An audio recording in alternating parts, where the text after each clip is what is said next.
मनुष्य में पाचन क्रिया कहाँ प्रारंभ होती है? तो इसका सही उत्तर होगा दोस्तों ऑप्शन सी यानी मुख में। तो मनुष्य का पाचन क्रिया मुख गुहा से ही शुरू हो जाता है। मुख गुहा में मेनली कार्बोहाइड्रेट का ही पाचन होता है।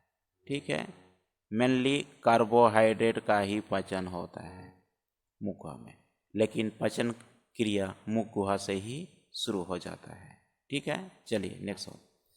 मानव की पाचन नली लगभग कितने फीट लंबी होती है? मानव की पाचन नली लगभग कितने फीट लंबी होती है? इसका सही उत्तर होगा ऑप्शन डी यानी 32 फीट। दोस्तों 32 फीट ये फीट में लंबी होती है, लेकिन इसको हम मीटर में देखें तो लगभग 10 मीटर के करीबन होगा। कितना? 10 मीटर के करीबन होगा। ठीक है ना। चलिए अगला सवाल। एक वयस्क मनुष्य में कितने स्वदंत होते हैं? एक वयस्क मनुष्य में कितने स्वदंत होते हैं? इसका सही उत्तर होगा ऑप्शन 4, यानी कि मनुष्य की दांतों की प्रकार कितने होते हैं? तो टाइप्स ऑफ टीथ। ठीक है, इसका मतलब टाइप्स ऑफ टीथ। तो दांत कितने प्रकार के होते हैं? दांत 4 प्रकार के होते हैं। 4 प्रकार के दांत होते हैं। ठीक है, मनुष्य में कितने प्रकार के दांत होते हैं? 4 प्रकार के दांत होते हैं और कुल 32 दांत होते हैं। ठीक है, जैसे कि इनसीजर दांत हो गया, और आपका कैनाइन दांत हो गया, प्रीमोलर दांत हो गया और मोलर दांत हो गया। ठीक है, तो ये 4 प्रकार के दांत होते हैं मनुष्य में। ठीक है, तो चलिए अगला सवाल। व्यक्तियों और दांतों में मौजूद रासायनिक द्रव है। व्यक्तियों और दांतों में मौजूद रासायनिक द्रव है। इसका सही उत्तर होगा ऑप्शन ए यानी कैल्शियम फॉस्फेट। क्या होता है दोस्तों? कैल्शियम फॉस्फेट मौजूद होता है। दांत के एनिमल का कर्बूरन किस कारण से होता है? दांत के एनिमल का कर्बूरन किस कारण से होता है? तो इसका सही उत्तर होगा ऑप्शन ए, पानी में उच्च मात्रा में क्लोरीन के कारण। पानी में उच्च मात्रा में क्लोरीन के कारण ये कर्बूरन होता है। ठीक है, यानी कि क्षय होने लगता है। ठीक है, चलिए अगला सवाल। मनुष्य के जीवन काल में कितने दांत 2 बार विकसित होते हैं? तो इसका सही उत्तर होगा ऑप्शन सी यानी 20 दांत। और इसी दांत को ही दोस्तों दूध की दांत को कहा जाता है। इसी दांत को ही दूध की दांत भी कहा जाता है। ये मनुष्य के जीवन काल में 2 बार ये निकलता है। ठीक है, मनुष्य में 2 बार निकलता है। ये मिल्क टीथ कहा जाता है। दांतों में निम्नलिखित में से क्या होता है? दांतों में निम्नलिखित में से क्या होता है? इसका सही उत्तर होगा ऑप्शन बी, कैल्शियम होता है। दांत में क्या होता है? कैल्शियम मजबूत होता है। ठीक है, चलिए। निम्नलिखित में से किस तत्व का संबंध दांतों की विकृति के साथ है? निम्नलिखित में से किस तत्व का संबंध दांतों की विकृति के साथ है? निम्नलिखित में से किस तत्व का संबंध दांतों की विकृति के साथ है? इसका सही उत्तर होगा option B, fluorine gas. Fluorine gas अधिक मात्रा हो जाती है हमारे दांत में, तो ये क्या क्षय होने लगती है दांत। ठीक है, चलिए। दांत के क्षय को रोकने के लिए अधिकांश टूथपेस्ट में क्या होता है? यानी टूथपेस्ट में क्या उपयोग किया जाता है दांत को क्षय रोकने के लिए, क्षय से रोकने के लिए? तो क्या उपयोग किया जाता है? फ्लोराइड। ठीक है, फ्लोराइड को उपयोग किया जाता है। ठीक है दोस्तों, चलिए अगला सवाल। एक वयस्क मानव में सामान्यतः होते हैं 6 चौर्नक, 8 चौर्नक, 10 चौर्नक, 12 चौर्नक। तो क्या होता है? इसका सही उत्तर होगा ऑप्शन डी, 12 चौर्नक। 12 चौर्नक। अब 12 चौर्नक होता है दोस्तों, जैसे कि ये मनुष्य की दांत है इस तरह से ये चौर्नक होते हैं, ठीक है, चौर्नक होते हैं। तो ये अंतिम वाला दांत जो है, ये अंतिम वाला दांत को कहा जाता है इसको विजडम टीथ दोस्तों। इसको क्या कहलाता है? Wisdom teeth, wisdom, wisdom teeth कहा जाता है, या फिर इसको हिंदी में अक्ल की दांत कहलाता है, जो कि आफ्टर 25 ईयर्स के बाद ये दांत आती है। यानी कि छोटे बच्चों में ये दांत नहीं पाया जाता है, आफ्टर 25 ईयर्स के बाद ही ये दांत आती है, ये विजडम टीथ। लेकिन ये संपूर्ण रूप से हम इसको क्या कहेंगे? इसको चौर्नक कहलाते हैं, ठीक है। चलिए नेक्स्ट सवाल, मनुष्य की जीभ के किस क्षेत्र तक कड़वाहट की संवेदना सीमित रहती है? तो इसका सही उत्तर होगा, इसका सही उत्तर होगा ऑप्शन डी, यानी कि पिछला भाग, ठीक है। पिछला भाग में क्या होता है? मनुष्य की संवेदना की कड़वा होती है, पिछला वाला भाग से, ठीक है दोस्तों। आप सब लोग जुड़े रहिए अंत तक और वीडियो को देखिए। अब किस तरह से सवाल आपको मैं परिचित करा रहा हूँ। प्रत्येक परीक्षा प्रतियोगिता परीक्षा में आपको इस टॉपिक से सवाल मिलेगा ही मिलेगा। तो आप सब लोग सब्सक्राइब कीजिए जो नहीं सब्सक्राइब किए हैं, ठीक है। तो थोड़ा सा इस जीभ के संबंध में मैं आप लोगों को मैं बता दूं कैसे कैसे होता है। जैसे कि दोस्तों ये एक जीभ है, ठीक है, ये क्या है? एक जीभ है, समझ लो, ठीक है।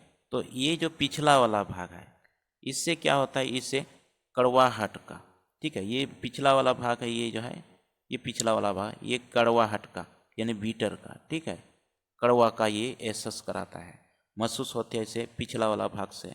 और ठीक इसके बाद ठीक यहाँ पर एक भाग है, यहाँ से एक भाग है, इस भाग से इससे खट्टा का क्या होता है? ये खट्टा का एहसास करता है, क्या खट्टा का महसूस होता है इस वाला भाग से, यानी कि शोर से। पश्च पार्श्व कहलाता है जिससे, ठीक है। इसके बाद ये पोर्शन होता है, यहाँ पर एक पोर्शन होता है, इस पोर्शन से ये क्या होता है? जीभ का नमकीन का, ठीक है, किसका? नमकीन का महसूस होता है इससे, यानी कि अग्र पश्चात जिसका भाग कहा जाता है, ठीक है। और इसके बाद ये वाला पोर्शन जो होता है, ये वाला, ठीक है, अगला वाला भाग जो है, इससे मीठी का, यानी मीठी, मीठी, ठीक है, ये मीठी यानी कि स्वीट का ये अग्र वाला भाग से एहसास होता है। इसी तरह से इस साइड में भी है भाग जीभ का जो है, इससे इस साइड में भी होता है, फिर इसी तरह से में भी होता है, इस तरह से इधर 2 ठो है तो इधर भी 2 ठो है, इसी तरह से बात सेम रहेगा।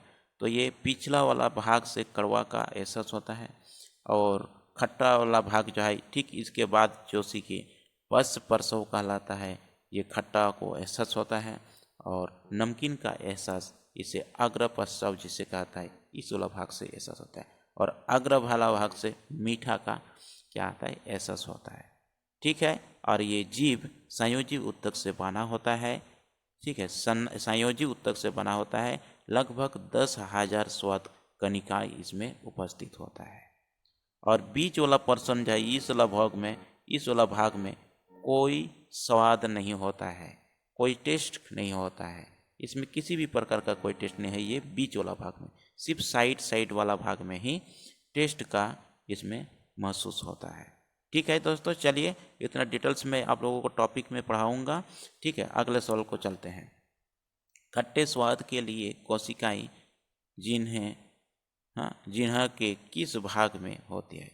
अब देखिए सारा चीज में आप लोगों को बता दिया खट्टे सवाल का, हाँ, खट्टा का किससे? पश्च पश्चाव, ठीक है, किससे भी होता है? Option C is correct answer of this question, ठीक है, पश्च पश्चाव, ठीक है, पश्च पश्चाव से ये जो है, अब देखिए पश्च पश्चाव कौन सा है? ये वाला भाग जो है, ये वाला पश्च पश्चाव कहलाता है, इस भाग से ये खट्टे स्वाद का जो है एहसास होता है, ठीक है। चलिए अगला सवाल, लर किसके पचन में मदद करती है? तो लर किसको पचन में मदद करते हैं? ये स्टार्च को पचन करने में ये मदद करती है, ठीक है, स्टार्च को पचन करने में ये मदद करती है लार, ठीक है। और लार में ये 4 एंजाइम होते हैं, ठीक है, वो एंजाइम के बारे में मैं डाइजेस्टिव टॉपिक के बारे में जब पढ़ाऊँगा उस समय मैं आपको डिटेल्स में बताऊंगा कौन कौन सा एंजाइम होता है, ठीक है। चलिए ये प्रैक्टिस सेट है, ये प्रैक्टिस तौर पर ही ये डिस्कस करेंगे, ठीक है। चलिए अगला सवाल, लार में कौन सा एंजाइम पाया जाता है? आप देखिए वो सवाल आ ही गया है। लार में कौन सा एंजाइम पाया जाता है?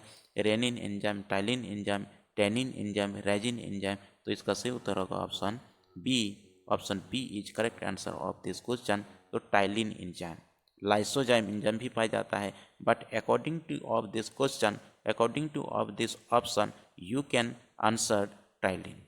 Okay, so next one question, निम्नलिखित में से कौन सा लार सलाइवा का लाभ नहीं है या सलाइवा का लाभ नहीं है? तो इसका सही उत्तर होगा इसका option B is correct answer of this question. B is correct answer of this question. या शरीर में आरबीसी की वृद्धि करती है कौन? सलाइवा। शरीर में आरबीसी की वृद्धि करती है, शरीर में आरबीसी की वृद्धि नहीं करती है ये कौन? सलाइवा। और यह निकालने में मदद करती है, ये तो एग्जैक्टली करेक्ट है। और इसी तरह से यह मुख तथा दांतों के साफ रखती है, बिल्कुल सही है। और यह होठों तथा जिन्हों की गति को अनुकूल करता है, ये भी ऑब्वियसली सही है। बनाकर बोलने में मदद करती है, ये भी बिल्कुल सही है। ठीक है, जैसे कि जिस व्यक्ति का दांत नहीं होती है वो ठीक से बोल नहीं पाता है, तो इस वजह से दांतों होना भी बहुत आवश्यक है। बोलने में भी ये सहायक करती है। लेकिन एकमात्र कौन सा option? B is not correct. B is not correct.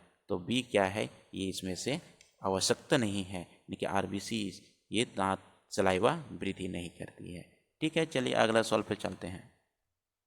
अगला सवाल डाइएस्टेज एंजाइम का स्रोत है। डाइएस्टेज एंजाइम, डाइएस्टेज एंजाइम का स्रोत है, तो इसका सही उत्तर होगा ऑप्शन ए यानी कि लार ग्रंथि।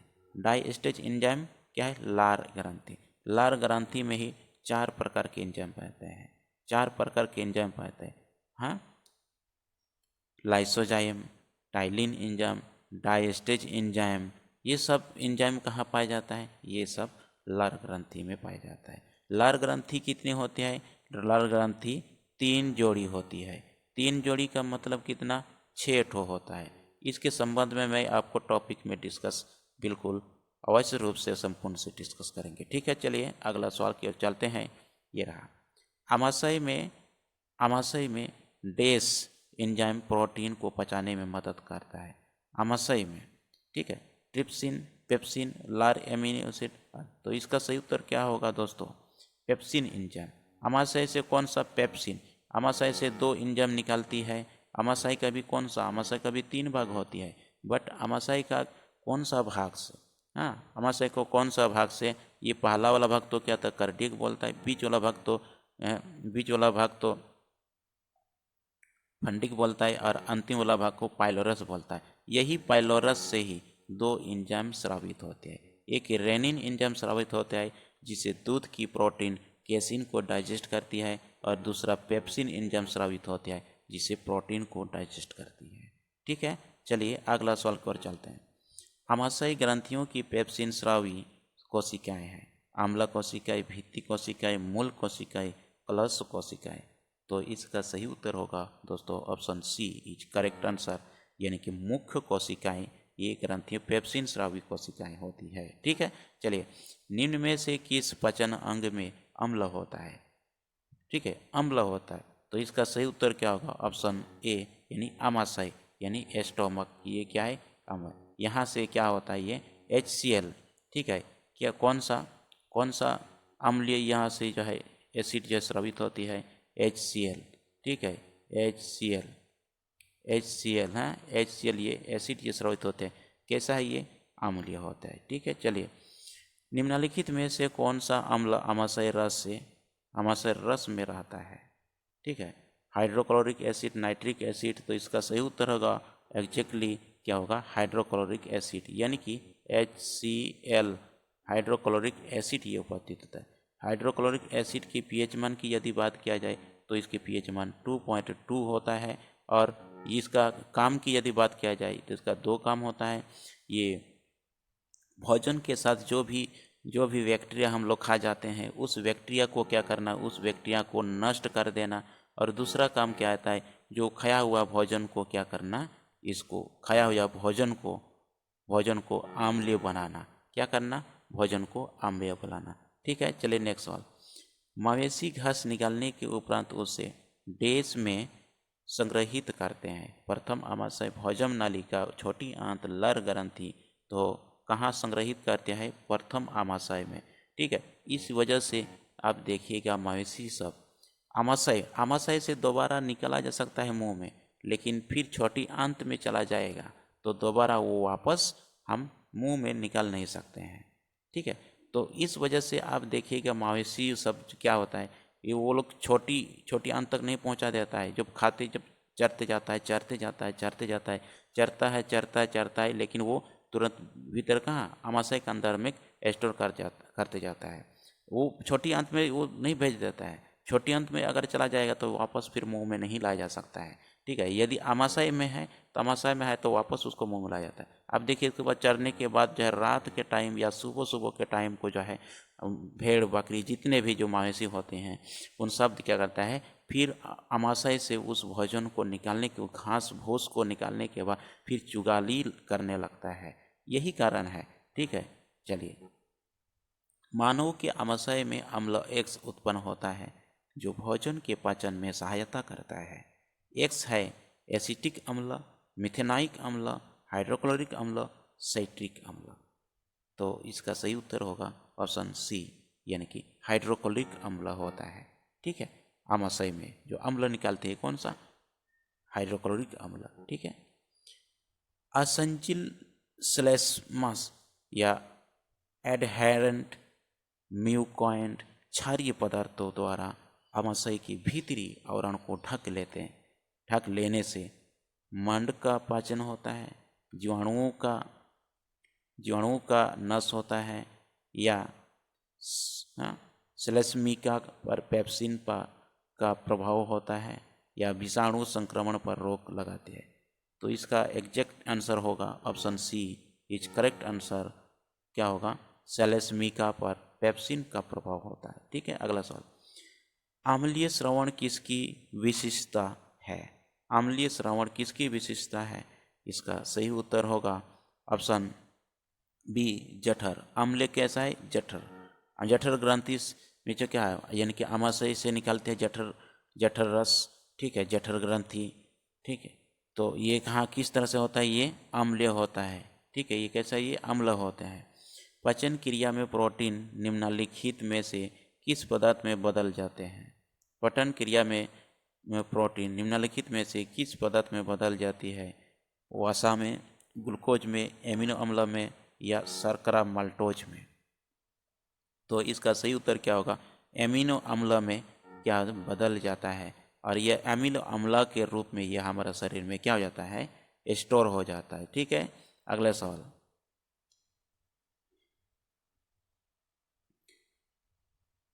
एमिनो एसिड की आवश्यकता किसके संश्लेषण के लिए होती है? एमिनो एसिड की आवश्यकता किसके संश्लेषण के लिए होती है? तो इसका सही उत्तर होगा ऑप्शन बी, यानी कि प्रोटीन को संश्लेषण करने के लिए आवश्यकता होती है। ठीक है, चलिए, निम्नलिखित में से कौन सा एमिनो अम्ल मानव पोषण के लिए अर्ध अनिवार्य माना जाता है? तो इसका सही उत्तर होगा ऑप्शन बी, यानी कि हिस्टिडीन। ठीक है, हिस्टिडीन इसका क्या होगा? करेक्ट आंसर होगा। मानव जठर में प्रोटीन पाचन के लिए उत्तरदायी अनुकूलतम परिवेश है। इसका सही उत्तर होगा ऑप्शन बी, अम्लीय।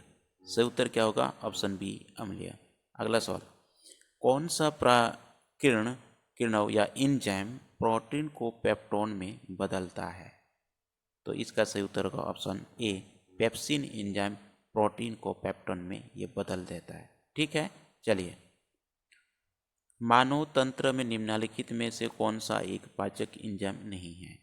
पेप्सिन ये तो एंजाइम है, ट्रिप्सिन ये भी एंजाइम है, और टाइलिन ये भी एंजाइम है, लेकिन आप ये गैस्ट्रिन ये कोई एंजाइम नहीं है। गैस्ट्रिन क्या है? ये कोई पाचन एंजाइम नहीं है। ठीक है, चलिए, दूध को दही में स्कंदित करने वाला एंजाइम है। तो इसका सही उत्तर क्या होगा? Option A is correct answer of this question. Rennin enzyme क्या है? दूध की प्रोटीन केसिन को क्या करता है? डाइजेस्ट करता है। ठीक है, चलिए, दूध प्रोटीन को पचाने वाला एंजाइम है। दूध प्रोटीन को पचाने वाला एंजाइम है।